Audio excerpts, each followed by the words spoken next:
Nëse ka diçka që na dallon si popull dhe na mbledh në çdo sektor, në çdo moment, nga mëngjesi në darkë dhe në çdo stinj, jam e sigurt që kafja është pjesë e diskutimit të tavolinës për secilin prej nesh. Ndaj sot doja të flisnim pak më gjatë, duke qenë se destina e verës po afrohet dhe duket sikur pijet fillojnë të zëvendësohen. Megjithatë, e kemi parë sipas tendencave që edhe pse mund të jetë verë, edhe pse mund të jenë temperaturat shumë të larta, ne vazhdojmë edhe duam kafen. Megjithatë, për të kuptuar më shumë edhe se si funksionon dhe si janë vërtet trendet dhe tendencat e fundit, unë kam kënaqësinë që mëngjesin ta nis me një mik të emisionit, Mario Buci, mëngjes dhe mirë se erdhe, ekspert i kafes. Mëngjesi. Tani ne jemi mësuar që kafen ta kemi gjithmonë edhe në çdo diskutim është kjo, edhe nëse s'do pinim kafe, është hajde pim një kafe. Pse vazhdojmë të kemi këtë kulturën kaq të fortë të kafes që e lidhim me gjithçka? Besoj, nuk është se është 100% e sigurt, po ka të bëjë me ato ritualet e vjetra që njerëzit mblidheshin, sidomos këto gratë e asaj kohe, për shembull nëna tona, gjyshet tona, mblidheshin dhe bënin diskutime. Ose burrat shkonin në për këto kafenete e asaj kohe dhe thoshin hajde do shkojmë pim kafe. Pra, kjo si duket ka ngel tradit për ne, nuk është se po të thamë do dalim për kafe, do vim do pim kafe.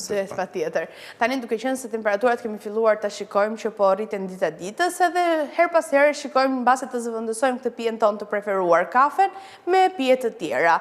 Ju me anë të eksperiencës tuaj, si e keni parë ndër vite, si ka ndryshuar dhe a ndodh vërtet ky kalimi përgjatë verës që ne e zëvendësojmë atë kafen tradicionale?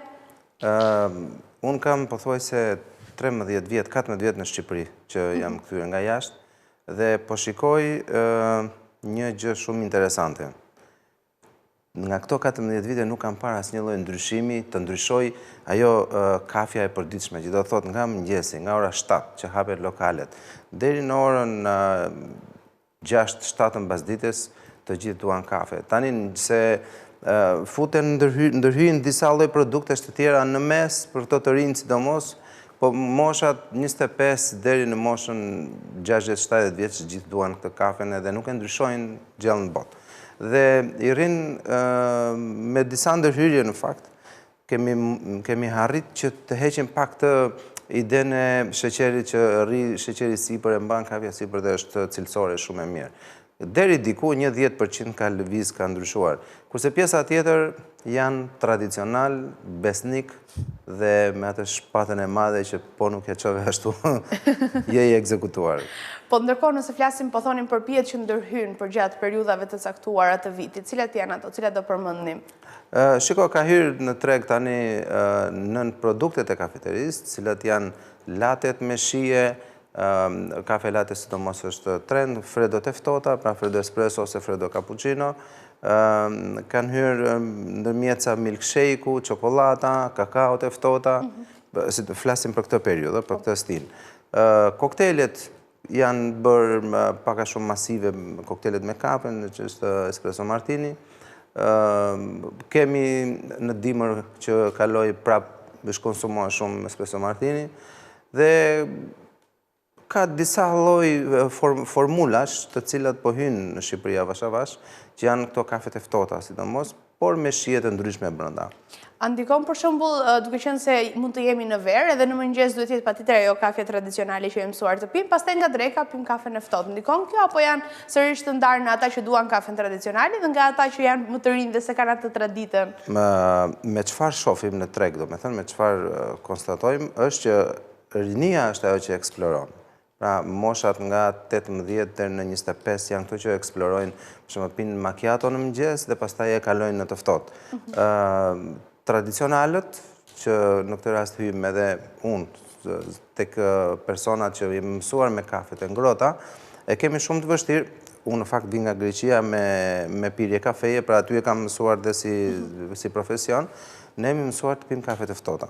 Derisa më kaloj tek e ngrohta, tani është e vështirë të më kaloj tek e ftohta. Se ka të bëjë me shqisat që ndikon shumë shpeshherë ndikon që të mos ta preferojmë ato të ftohtën, sepse shqisat janë mësuar që duan një pije të ngrohtë. Dhe e shikojmë shumë që dhe kur duan të kalojnë në një kafe të ftohtë, pra nuk eksplorojnë tek ajo ekstremja, por çfarë bëjnë, thonë më bëj një kafe ose një macchiato po hidhe në akull. Pa ti merr një gotë me akull, i hedh kafen sipër, pak qumësht edhe u bë. Kurse jashtë eksplorojnë, e kupton, bëjnë gjërat bukura, gjërat mira. Kulturalisht edhe me vendet të tjera, po thonit nga Greqia që po e dim edhe për pushime, për shembull që shqiptarët janë shumë të lidhur edhe me Greqinë, kur vinë më pas nga atje, kanë edhe këtë idenë që fillojnë me kafet e ftohta që mësohen. Cilat janë këto vendet që e duan më së shumti kafen tradicionale, përveç nesh për shembull që jemi mësuar edhe e duam? Flasim tani për espresso, për kafen ton që pim ne në Shqipëri, është Bullgaria, Rumania, Polonia, Kosova, Serbia, Italia, Shqipëria, pak Slovenia. Këto janë vendet paka shumë Ballkani që konsumon espresso masivisht. Pastaj vendet e tjera duan kafe kështu, t'jenë filxhan të madh, gotë madhe dhe pinë gjithë ditën. Dhe aty me të vërtet nuk hyn espresso në fuqi, sepse aty janë kafe të gjata dhe ndryshon mënyra e konsumuarit kafe. Kush është një kafedashës më i madh, si të thuash, ai që merr atë filxhanin e madh që edhe e pi përgjatë gjithë ditës, apo dikush që dëshiron që të pi, mund të shtetë kafe një gjysmë në mëngjes dhe të marrë të shijen konkrete, si të thuash. Cili e do më shumë kafe nëse do bëni një luftim? Shiko, kafedashës i madh është ai që në mbasditë e thotë, "A pi një kafe tash." Pra të ulet tavolinë të marrë atë kafen dhe ta konsumoj, kudo që t'jetë, në shtëpi, në lokal, në një ambient, në plazh, në det, kudo që t'jetë, ose në mal, thotë të pi një kafe tani, ai është kafedashës. Pra kafedashës bëhesh kur ti thjesht e kërkon atë në momentet e caktuara të ditës. Unë kam profesion dhe nuk është se jam një kafedashës i madh, unë jam ekstrem, hyj tek njerëzit që janë të profesioni më shumë dhe detyrimisht do konsumojmë për të bërë punën në fund të ditës. Po përpos kësaj, mendoni edhe më sa keni parë edhe ju, disa e bëjnë edhe si në çështje trendi, pra nuk arrit të vazhdoj ditën pa pirë këtë kafen, sikur mësohet dhe bëhet një farë zakoni i përditshëm, ndërsa disa të tjerë e kanë të pamundur ta nisin ditën, pra fillojnë kanë dhimbje koke, kanë të gjithë këto varësitë që shpjegohen edhe nga ana shëndetësore. Ju si i keni parë kryesisht, apo sërish ndajnë edhe me mosha? Është substanca ajo që bën kafeina në këtë rast, nëse konsumojmë kafe të gjata, mbajeni mend të, kafet e gjata kanë shumë kafeinë. Dhe kafeina kthehet në varësi. Ashtu si dhe nikotina, ashtu si dhe substancat të tjera, të cilat kthehen në varësi pasi ti konsumon shumë. Duhet reduktuar deri diku, sepse varësia bën vetën. Dhe kemi vënë që së fundmi është rritur shumë konsumi i kafes së dekafeinuar. Pra dekafeinato ka një konsum të madh së fundmi. Nuk ka qenë më përpara, thoshte, të pi një kafe të pi të saktë, kurse tani kam filluar edhe pin kafe pa kafeinë. A e parashikojmë ne në këtë rast ata që pinë kafe pa kafeinë, si mund ndodhet edhe për birat, për shembull, ç'është kjo birë pa alkool, nëse. Shiko, unë nis dikur një si tip revolucioni nga baristat, nga njerëzit e kafes, po jo, ajo është një gusto ose më falni, është një çështje shëndetësore që ndoshta dikujt i bën dëm kafeina dhe do të ketë një shije kafeje, ta shijoj dhe ai person. Atë nuk kemi pse paragjykojmë ose ta vendosim përballë dhe të themi që ti ta bullizojmë në këtë rast. Jo, ai që do një kafe pa kafeinë, ekziston formati dhe pse jo.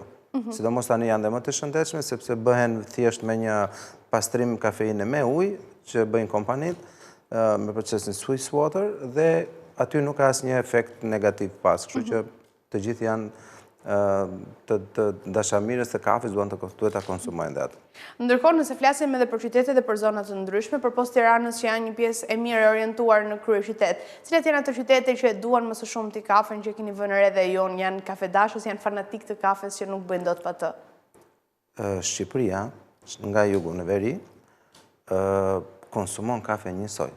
Thjesht është dëndësia e popullit e njerëzve që e bën Tiranën më të theksuar në konsum në shitje. Kurse kudo që të shkosh, në çfarëdo lloj vendi të Shqipërisë të shkosh, të gjithë pinë kafe. Të gjithë të ftojnë për kafe dhe aty. Gjithandej, nuk ka asnjë farë ndikimi ose ndryshimi. Ndërkohë për pjesën dërmuese që janë thjesht konsumues të kafes, por nuk arrin të kuptojnë ato hilet mbase, kur arrin të kuptojmë ne që një kafe është e mirë? Cilat janë ato sekretet ndoshta? E kam thënë, do ta them dhe do ta marr dhe me vete kur të iki që kafet që mban shumë sheqerin sipër, që janë me shkum, me krem, ato janë jo cilësore. Kafet cilësore, madje në shumë lokale, të themi pak më kështu, në shumë lokale, kanë filluar dhe prezentojnë kafet e tyre, të cilat me një farë broshure tregojnë se çfarë kafe po përdorin. Më të mirat janë kafet specialty quhen, me nota shumë të forta aromatike, sidomos nota frutash ose fruta të thata, nota florale, dhe ato mbahen si më kualiteti i lartë. Pastaj kemi kafet komerciale, të cilat janë ato me pak krem, le të themi, me kremozitetin, se ato të parat nuk kanë fare, janë shumë flat. Ato të dytat janë më pak të theksuar kremin, kurse kafet që janë të lira, ato që janë popullore fare. Pastaj ato janë kafet që mban sheqerin sipër dhe lugën, edhe cigaren, edhe tavlën, edhe gjitha mirat i vëmë mbaj aty. Ato janë shumë të lira në kualitet, se quhet robusta.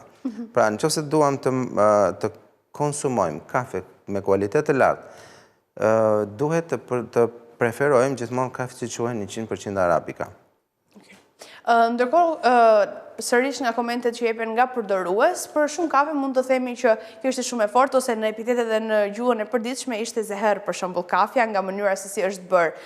Pse kemi këtë përshtypje dhe a ka një bazë konkrete, pra domethënë si ndryshon kjo dhe si e bën të ketë këtë shijen që ne e përmendim edhe flasim? Atëherë, si çdo produkt tjetër ushqimor, edhe kafja hyn te produktet ushqimore, sepse konsumojmë për ditë.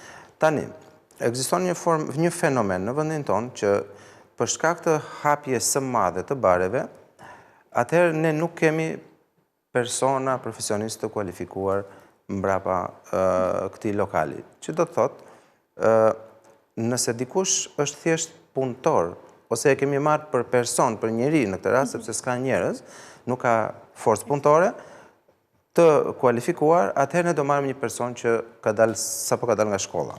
Tani, një 17 vjeçar, 18 vjeçar, mbrapa një banaku, me një përgjegjësi profesionale, çfarë presim që të marrim? Pra do marrim një produkt cilësor, do marrim një produkt që do themi, sa e mirë që ishte ky.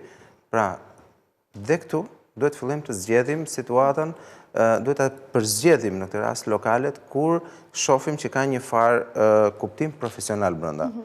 Tani, këtu jetojmë, këtë fuqi kemi, dhe kështu me këto gjëra do përballemi. Ky është realiteti. Ndërkohë që jemi këtu, doja të ndaloja edhe tek ky profesion, si thuaç, edhe profesionistët e kafes në realitet. Ka një mungesë në tregun e punës, por në të njëjtën kohë duket sikur sërish vazhdojnë edhe flasin për shifra shumë të larta për pagesat. Si ka qenë trendi viteve të fundit dhe sa kanë ndikuar? A kanë filluar ta përqafojnë më së shumti tani që e dinë që ka mungesë dhe ofrojnë dhe paga dhe kushte më të mira pune? Tani, u bëra pothuajse 14 vjetë, që po e shikoj dita ditës po largohet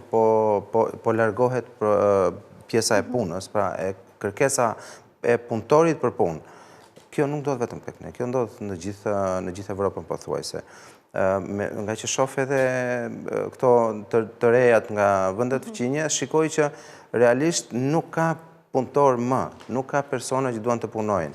Pra kjo është logjika. Të gjithë shikojnë të bëjnë dhe ka mundësi plot tani të bësh lek pa punuar, e kupton, pa qenë aty në aktivitet fizik. Pra je në shtëpi me një laptop, me një kompjuter, me një diçka dhe ti bëre lek. Pra është krijuar mundësia që të mos të punojnë personat e tjerë fizikisht. Dhe kjo ka bërë që të kemi pak njerëz dhe të rriten kërkesat për punëtorë dhe rrogat të rriten në bazë të kërkesës tani. Pra, nuk kemi punëtor, do rrisim rrogën të joshim. Pra, kjo është logjika. Për t'i afruar edhe më shumë. Po, pra, në këtë rast paguajmë më shumë që të marrim njeriun, se do ta joshim në këtë lloj forme, se ndryshe nuk vjen askush. Eksakt. Ndërkohë pak më parë që mua më bëri përshtypje ishte ky ndryshimi mes kafes së gjatë që po thonim edhe kafes së shkurtër. Për një pjesë dërmuese themi që duam atë kafen e fortë, kështu që po marrim kafe të shkurtër. Ndërsa ju thatë që ka një farë varësie që mund të krijojë më shumë kafja e gjatë. Si funksionon kjo dhe pse ne kemi perceptuar në këtë formë, sikur ka më shumë substancë dhe kemi të gjitha të esencën nëse është kafja e shkurtër? Ti si e pi vetë? Të shkurtër. Pra ti e pi të fortë. Po. Kur të pi atë kafe në zgjohesh? Kam përshtypjen se është edhe perceptim edhe parajgjykim që bëjmë që po piva kafen e shkurtër, u zgjuam. U zgjove. Po mirë, kështu e lëm. Se bëj shaka. Kafja e shkurtër nuk ka kafeinë brenda, i përqendrimi i kafes është më i fortë, pra kemi një esencë, le të themi, pak më pikante, edhe të hidhur. Pra kjo na bën që të themi që po është kafe fort. Kurse përqendrimi i kafeinës është shumë i vogël. Atëherë ne na zgjon substanca, nuk na zgjon shija. Kafeina nuk ka as shije dhe as aromë. Pra, nuk mund të themi që kafja e shkurtër, që përmban shumë pak kafein, kjo është laboratorisht e zbërthyer, nuk është thjesht në mendjen time, që ta diskutojmë. Dhe biles edhe tani para një 2 javësh që ishim në Itali, një nga personat që kisha me vete tha, po kafja e shkurtër është e forta, edhe ngelen gjithë ekspertët e kafes, që po thua, më vjen keq. Po në fakt kështu e kemi fiksuar, se thuash edhe kudo në për... Po sepse kur nuk dim se çfarë konsumojmë, dhe kur personat që punojnë nuk e din si profesion, dhe a tham që nuk ka profesionist në këtë rast, për kjo është logjika. Faleminderit shumë për gjithë bisedë të këndshme që e dim që na bashkon të gjithëve mbase më shumë se sa çdo lloj gjëje tjetër. Faleminderit shumë që ishe me ne sot. Ishte kënaqësi edhe për mua. Ndërkohë ne shkëputemi për një hapësirë të shkurtër, besoj që secili prej nesh tashmë duke qenë se ka nisur mëngjesin ose e ka konsumuar kafen ose është në proces e sipër për të vazhduar ditën dhe për të qenë me këtë lloj tradite që na shoqëron përgjatë gjithë kohës.